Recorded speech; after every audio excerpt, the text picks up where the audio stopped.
The NFL free agency period is still underway as we continue to see big moves being made by contending teams such as former Cardinals QB Kyler Murray taking a 1 year deal with the Minnesota Vikings.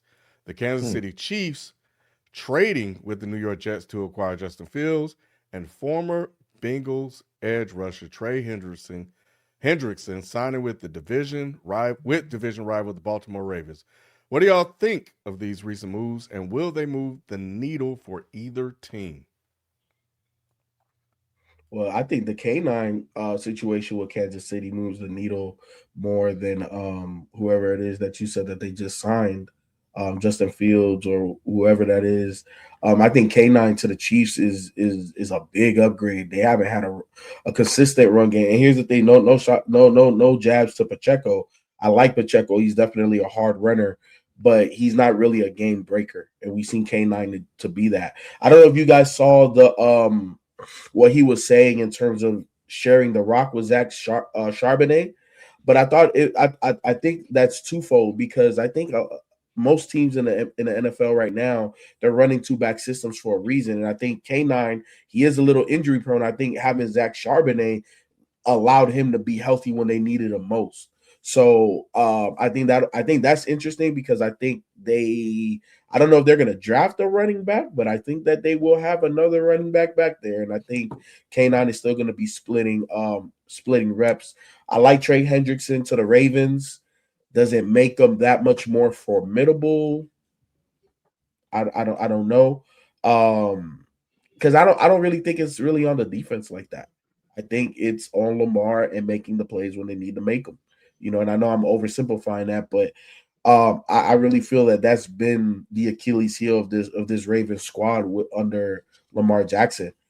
These other teams, man, I got to see the draft. I gotta see the draft. I don't know if they've done enough in free agency. I do like what the Raiders have done. I do think they will be better than what they were last year. I think the Bears addressing O-line and the Browns. You look at what the Browns have done in terms of that front for Shador in that run game. I think they've done a hell of a job. So I think a lot of teams have done really good, but I think that we need to see the draft before we can really make better assessments for where these teams are right now. People, I agree with you on most of that. The only thing with the thing with Kansas City though is losing Patrick Mahomes early is going to be difficult for that team to stay in competition. So that's kind of I do, but not to play just as a person. He's a cool guy. Oh, now he's a cool guy. Now he's a cool guy. He was all right. He was good, but now he's just a cool guy. He's gonna be good to learn behind Patrick Mahomes. But my biggest move for me, in my opinion, was a shock move of Kyler Murray going to the Vikings. I think that's going to be huge for that team. You got two excellent wideouts on that team to throw the ball to. It's pretty much set in place to be successful. The only thing they were missing was a good quarterback. And I think Kyler will be the day one starter over JJ. And I think that running game is solid because you still got both your running backs there, Aaron Jones and what is his name? You said it was good. You're supposed to know. He's the backup, but they both good. And then you got Addison. They both old, bro. No. The other one, the second running back is younger. You listed Aaron Jones. He the starting back. Yeah, he's just starting. Jordan Mason. I'm sorry, Jordan Mason is the backup. But Jordan Mason gonna get a lot of those carries this year, and I like both those receivers. I don't know what they're gonna do with tight end, but the defense is good. Minnesota is set up to win, and I think adding a weapon like Kyler Murray at quarterback is gonna make a big difference, and he has something to prove. Shucks, I will say this though, I don't 100% disagree with your take. But I do think that the bigger story is this is make or break for Kyler. I think we all here, everybody on the panel thinks that he's mad talented, but he's been underwhelming based on that talent. This is a situation where he can kind of revive his career, but if he looks pedestrian, he's out the league. He might as well go back to baseball. That's what this 1 year deal is for. He will go to baseball. Baseball's still calling for him. Facts. I think he'll be able to do that. I like Kyler to Minnesota. I think he does have a lot to prove, and I do think this is the first time that he's going to be in a situation from a coaching standpoint that puts him in the best position to win. I ain't like Kingsbury, and I don't think the second administration that he was under in at the Cardinals, I don't think they liked him. They didn't like his attitude. They were saying a lot of people in the locker room didn't like Kyler. He has this attitude that the teammates can't get down with. I think being with Justin Jefferson in Minnesota, being around a winning culture, being around a head coach that's really he's a quarterback whisperer versus Kingsbury is more of an offensive guy. My guy from Minnesota can't think of his name right now, but the guy head coach from Minnesota, McDaniel, he'll quarterback guy, McDonald. Yeah, he's a true quarterback guy. So I think Kyler's talented enough to do some damage there, and I want to see how that plays out. I think Justin Fields going to Kansas City is a big deal too. Like, I didn't know who was going to be quarterback for them until Mahomes got back. This way, they don't have to rush him. I know last week I was talking about how much pressure that's going to put on Kenneth Walker with Mahomes not being there and them not really having any other offensive prowess, but Fields is going to kind of take some of the edge off. Like, he's not a good quarterback by any means, but he's talented enough to be with Andy Reid where he can make that offense look different and it can scare some people and they can win some games early until Mahomes get back. So I like that as well. Those are the two biggest for me. Our HBCUs have a legacy that's straight up golden. And McDonald's is proud to help keep it that way. Since 2021, the Golden Arches has connected with the Thurgood Marshall College Fund to provide $1 million in scholarships for students headed to our HBCUs. That kind of cash helps keep bright minds on the yard, dreams within reach, and the future golden. Learn more about McDonald's Black and Positively Golden scholarships at mcdblackscholars.com. Yeah, go ahead, Fivo. No, I was just gonna ask real quick. How did y'all like the Jalen Waddle move to Broncos? Because I think that helps him a lot. Yeah, great pickup. Yeah, especially with Courtland with Sutton out there and doing what he's doing. They developed a relationship with Patrick. That's the third receiver that can get open in space, and you got three really, really, really talented receivers now to go to quarterback who's still learning the game. And I think that's going to be really good for him to be able to spread that ball around. Somebody's going to be open at all times. So that team is going to be formidable. You're going to have to look. You're going to have to pay attention to that team. So they just need a quarterback. They just one quarterback away from me. Come on, don't be disrespectful like that. Bo Nix is fine, Nick. Bo Nix is fine. When they needed him, he literally didn't even show up. Yeah, he wasn't fine either. His ankle's still on the field. Boy, I don't know what happened. But I think out of all the recent pickups, I do like Justin Fields to Kansas City because he's now with a head coach that if he don't get the best out of him, then that will tell you that Justin Fields was never meant to be on this level. But I do think they'll be able to go 500. I'm not expecting them to, have a huge winning record and be like Mahomes never left. But I do think, especially in that division and how tough it's gotten, I do expect them to at least go 500 based off of Andy Reid, not more so Justin Fields. And, of course, of Kenneth Walker, who's the Super Bowl MVP. The Vikings thing with Kyler Murray, I'm still neutral on that. I'm not as gung-ho outside. Minnesota fans are happy, of course, but I'm not as gung-ho because the Vikings, arguably, even with the pickup of Kyler Murray, could still be the third best team in that division behind the Packers and the Bears. Or even they may be the last one with the Lions, depending on what they do moving forward in the draft. But I'm just not sold on Kyler like that. It's just going to click just because they got Justin Jefferson and a decent defense. I think that we haven't seen much leadership nor much push from him when he was with Arizona to say, like, okay, you could just plug and play him anywhere and he'll be all right. Even though, again, the head coach is good, the defense is solid, and they got weapons.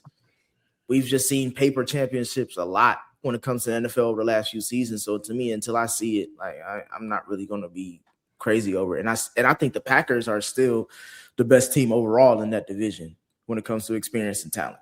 They lost a lot. Hey, Nick, I'm gonna let you go, Ken. I'm sorry about that. But the only thing I wanted to say is that with him, the reason why I'm so high on is I seen what McDonald did with Sam Darnold. We thought nothing of Sam Darnold before he got there. So we know he can work with quarterbacks, and we've seen Kyler Murray play at a high level before. If he can stay healthy, we've seen him do it before. It'd be different if we had never seen him play well. We saw him get out to an 8-0 start and be in MVP talks. So we know the talent is there, but it's the whole season though. Like that's the thing with Kyler Murray. Like he has moments, bro. I give it to you. Like he has moments. He's put on a cape. He's shown you that he could throw with the best of them. He can run with the best of them. But can he have a complete season?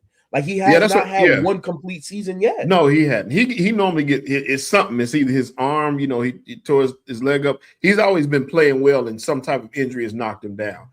So what I'm saying is this is a prove it year, but he has to get past the injuries. It's usually injuries that knock him down, not just play. It's never really just him just looking bad. It's usually something physically wrong with him. So he can stay healthy. Two things with Kyler, like one, again, it's about his work ethic / leadership. At least with Sam Darnold, we never really had to question that. It seemed like as he was bouncing around in different teams and different organizations, they were just saying like he just needs an opportunity and he'll probably show you what he can do. And then obviously we saw that come to fruition. And then the other thing is like Kyler Murray went from a West Coast warm weather division to the Midwest where it get cold. We don't even know what he looked like, let alone in the make deep playoff runs for 1, 2, let alone in the cold where he's got to go to Minnesota, he's got to go to Chicago, he's got to go to Green Bay.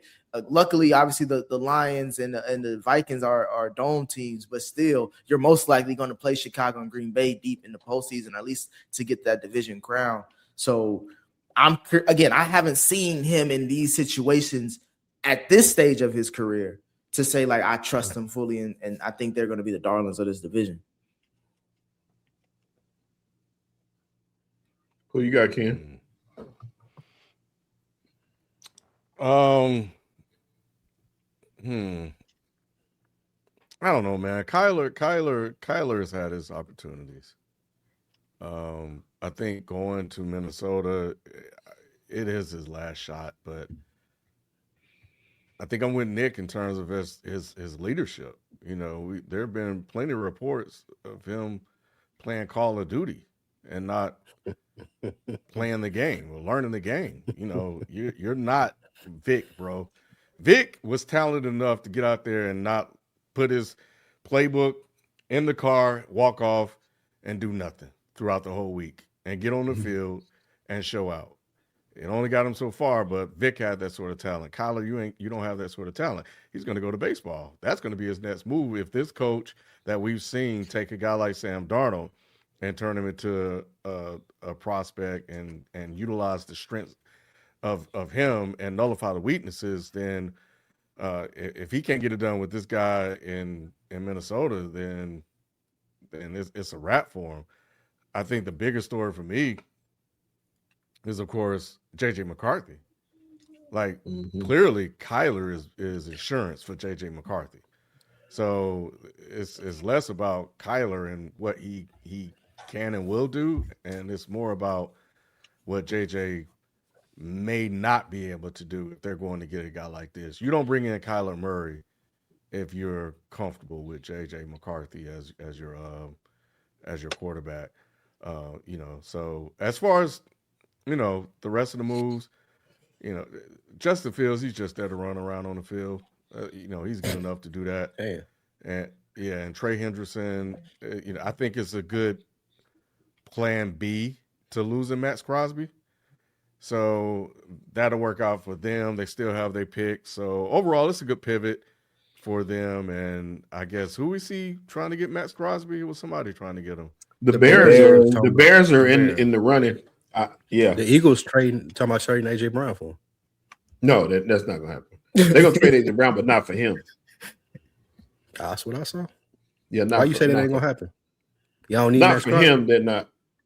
No. They want Max Crosby. They're not gonna trade AJ Brown for him. They're gonna trade AJ Brown, but I think they already got a deal in place for AJ Brown. I think that would be a good deal for the Eagles. Where you think AJ going? I think he's probably going to New England, but it's going to be post June 1st because the cap hit is cut down to 20%. I mean, $20 million. Didn't New England go get a wide receiver? Yeah, but they got Romeo Doubs. Yeah, Romeo Doubs, and he's number one. So they'll get AJ because they want AJ. That's what they want. And you got to keep up with You got to keep up with what Denver's doing. I don't know if I want AJ Brown around Drake May. I ain't gonna hold For you. real.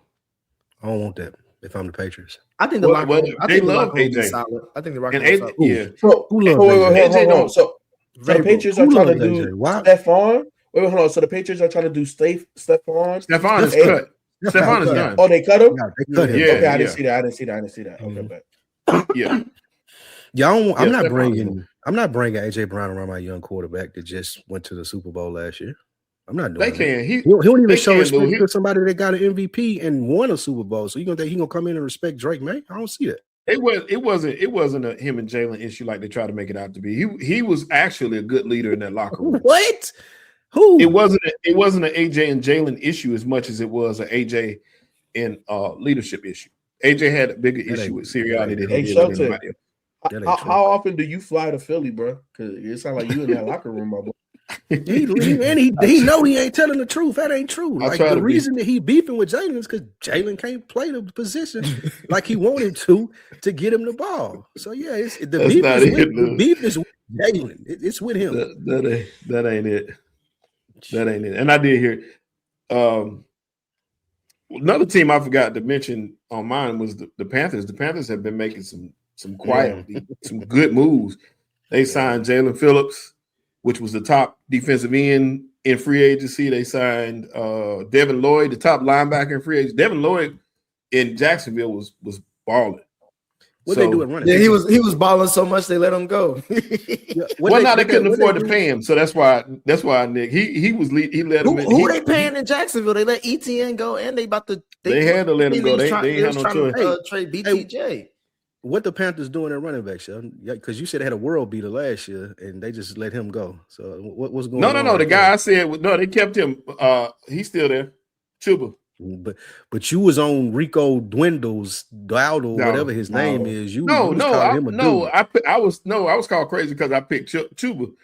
Dowdle took his spot. But you said Dowdle was a dude last year, and they didn't. I said Chuba Hubbard was the dude, but I was wrong. It was Dowdle.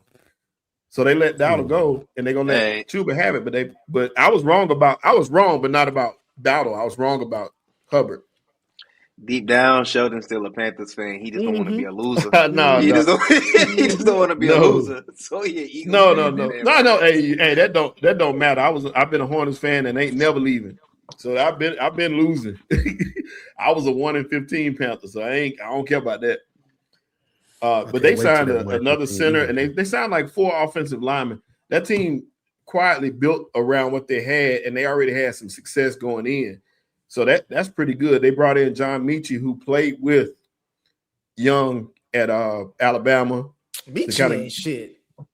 Mechie is not that bad though. He actually had a pretty good time with the Jets when he was there. So I don't think Mechie's gonna be that bad. You can't even get that sentence out. Let's move on. I couldn't. I couldn't get it out. You got them repeating winning the division, Sheldon?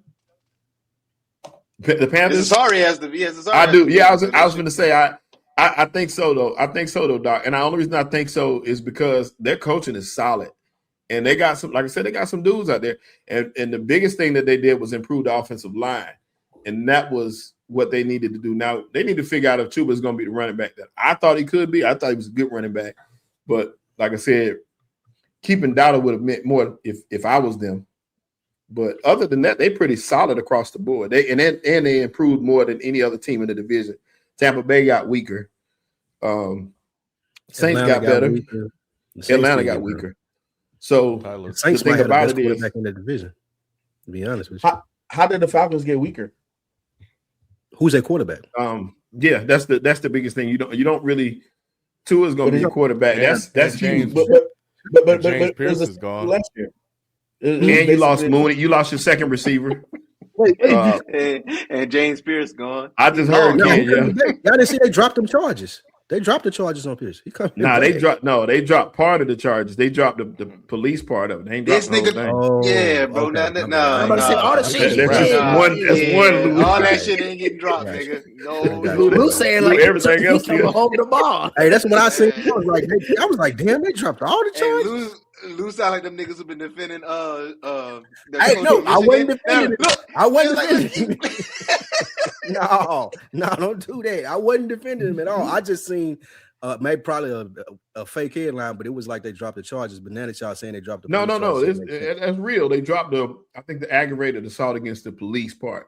Like he was resisting. Okay, but he still got the But charges. they didn't drop all the other stuff is still. Yeah, he out the league. FIFA the Falcons got worse because they lost a top of the line pass rusher, and now they don't have a quarterback. Like I'm not trusting Tua. And we didn't know if they had one even when they had. We didn't even know if we didn't know if they had one.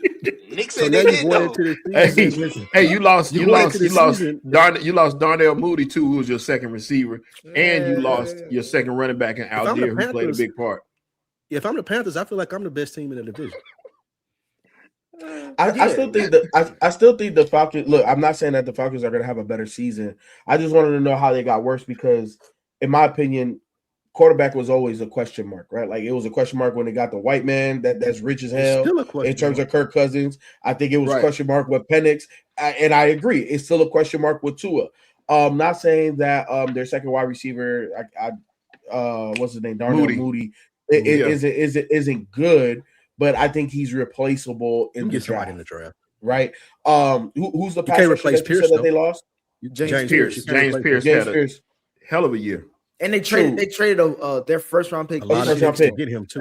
Yeah, 100%. So look, at the end of the day, I don't think they're in a horrible situation. The reason why I say that is if for whatever reason they are the worst team in the division this year, right? We know what they're going to draft. They're going to draft quarterback because the quarterback is at the end of the day the only thing that the Falcons. What do you mean the Falcons? They're not going to draft no quarterback this year. They're not drafting quarterback. That would be a fireable offense. No, not this year. No. I'm not talking about this year. I'm not talking about this year. Okay. I'm talking next year. Because we know. No. Next draft in 2027. It depends on Penix how he comes back. Though I don't think it does. Fast. But shit, that nigga has how many ACL injuries? Yeah. And he's about to be 28. Seen a picture with him with both legs taped up in a wheelchair. That ain't real, Lou. That's I know it's fake, but it's funny. It's still funny. It is funny. It's an accurate representation of it. He good though. He'll be fine. I think. I don't know about that. I think with the Falcons, as much as you, FIFA, I think you said like this is a make or break year for Kyler Murray. As much as I hate to say it, it's the same thing with Michael Penix because, like you said, like they're in a easily like. You could talk yourself into it saying like they're going to be one of the bottom 5 teams of the league, which means they'll have a top 5 pick, which means that they're probably going to be, if he comes out in the Arch Manning sweepstakes or whoever's going to be the top quarterback or top 2 or 3 quarterbacks in that draft. And since they fired the GM and the head coach last season, this whole new regime wants to have their own handprints and their own situation. And they just dealing with a nigga and a pseudo nigga at quarterback right now because that's all they got right now. But I do think that by default, Carolina is actually in a good position to win this division back-to-back years because the Bucs, I think this may be Todd Bowles last year based off if they don't really have a winning record because I think the Baker Mayfield experiment is kind of run its course, especially since they moved off from Mike Evans. And all the other receivers are old and hurt, except for that. What's his name? The rookie. The sophomore going, and that's the only shining spot they got. Everybody else on that defense old. Everybody like they gonna start blowing up that team probably by the next season because it's just everybody's old and they get younger. And then the Saints, the Saints ain't gonna compete till 2035. I'm not worried about the Saints right now. No, they were strong last year. Like, they just gassing up the Saints for no fucking reason, bro. It ain't nothing strong. I'm not about gassing them up, but they not bad. They're not a bad team. Like if you see their quarterback, they're not good. We say they the La Russell of the NFL.